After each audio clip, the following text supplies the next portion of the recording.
Former Prime Minister of Pakistan, Imran Khan, currently incarcerated in the maximum security Adiala jail, has said that his party's ultimate goal is the restoration of the constitution and fundamental rights in the country. In a conversation with his lawyers and members of the news media, Mr. Khan said, quote, "Our goal is to restore transparent elections, the constitution, and democracy in Pakistan.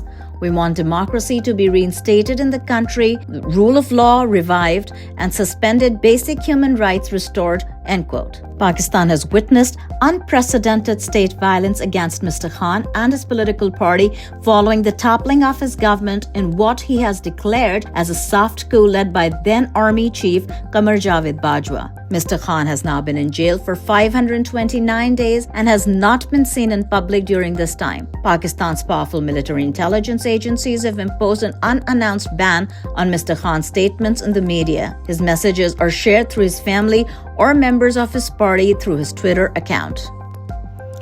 Pakistan Tehreek-e-Insaf, the party led by Imran Khan, will commemorate the anniversary of what it describes as the theft of its mandate as a black day on February 8th. From his jail cell in Rawalpindi, former Prime Minister Imran Khan announced that his party should begin preparations for the event. Mr. Khan criticized former Chief Justice Qazi Faiz Isa, widely believed to be allied with Pakistan's powerful ruling military establishment, for stripping PTI of its election symbol. He also called for the former Chief Election Commissioner Sikandar Sultan Raja to be tried under Pakistani law for violating the constitution. Quote, "The tenure of Chief Election Commissioner Sikandar Sultan Raja also ends tomorrow. If there is one person who should have Article 6 treason invoked against them in this country, it is Sikandar Sultan Raja, who stole the people's mandate while Justice Qazi Faiz Isa provided protection to this electoral fraud," end quote, said Mr. Khan. Independent election observers, including the UN, said that in the lead up to the 2024 general elections, members of Khan's party were arrested and tortured and their rallies were disrupted. The UN Human Rights Council, in an opinion on Mr. Khan's arrest, also said, quote, "Widespread fraud took place on election day, including stealing dozens of parliamentary seats," end quote.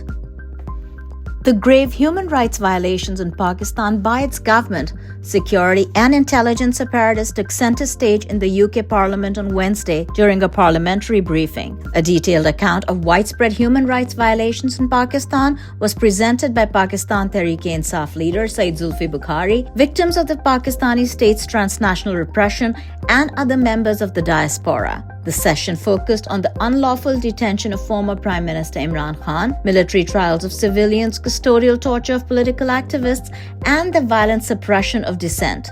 Zulfikar Bukhari, the PTI leader, highlighted the findings of the United Nations Working Group on Arbitrary Detention, which issued 6 key recommendations, including the immediate release of Imran Khan and compensation for his unlawful imprisonment. Quote, "After our government fell, the primary tactic used to break down our party was torture, whether physical or mental. We had 13,000 people incarcerated. To this day, senior leaders, including women, remain imprisoned," end quote, Bukhari revealed. The Pakistani diaspora has mobilized to sensitize the world about the country's descent into a brutal authoritarian dictatorship. A congressional briefing is also scheduled in the US next week by Pakistani Americans.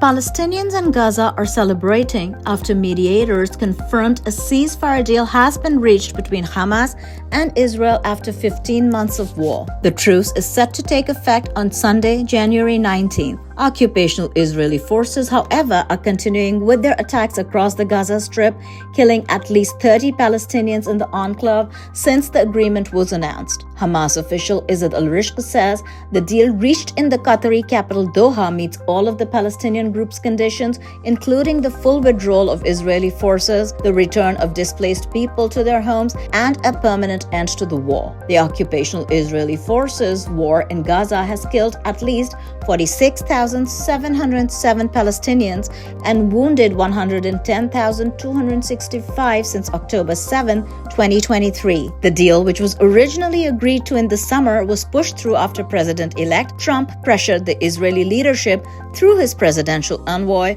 to accept the deal.